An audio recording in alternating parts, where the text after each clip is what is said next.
समाचार संक्षिप्त में प्रस्तुत है।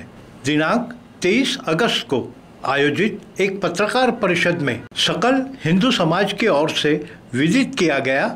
आगामी 25 अगस्त को स्थानीय नेहरू मैदान से सुबह 10 बजे बांग्लादेश में हिंदुओं पर हो रहे अत्याचार व समस्त भारत में स्त्रियों पर हो रहे अत्याचार के निषेध में निषेध मोर्चे का आगमन किया गया है।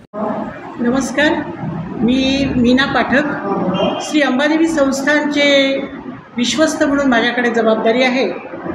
मी या ठिकाणी निषेध करते आहे।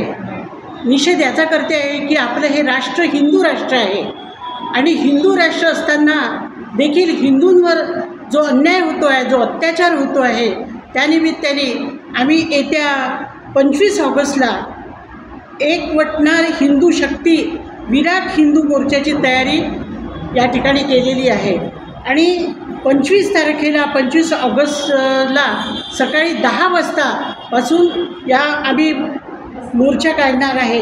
मोर्चाचे आयोजन असं केलेलं आहे की आपलं नेहरू मैदानपासून हा मोर्चा निघणार आहे आणि संपूर्ण मातृशक्ती या मोर्चामध्ये सामील होणार आहे आणि मी मातृशक्तीला आजच्या निमित्ताने पत्रकार परिषदेच्या निमित्ताने सर्व मातृशक्तीला विनंती करणार आहे की आपल्या देशाचं संरक्षण जर करायचं असेल, कारण आपल्या देशाचं नावच भारत माता आहे, जर भारत मातेचं संरक्षण करायचं असेल, ज्या भारत मातेमध्ये मातृशक्तीचं जर संरक्षण नसेल, तिच्यावर जर अशा प्रकारचे अत्याचार होत असेल, अशा प्रकारचे घाणेरडे आरोप होत असेल, तर आम्ही महिला कदापि सहन करणार नाही।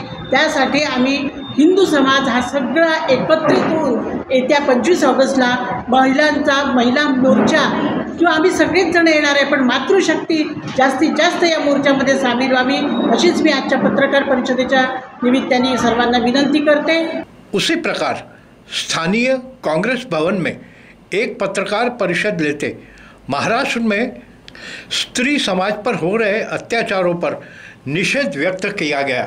सार्वजनिक कार्यक्रमों के लिए दान चंदा लेने के नियम धर्मदाय आयुक्त द्वारा निरूपित किए गए हैं, जिसकी जानकारी देने विदर्भ न्यूज़ की कैमरा टीम सहायक धर्मदाय आयुक्त कार्यालय अमरावती में पहुंची तथा वहां सर्वश्री देशमुख द्वारा जानकारी प्राप्त की गई।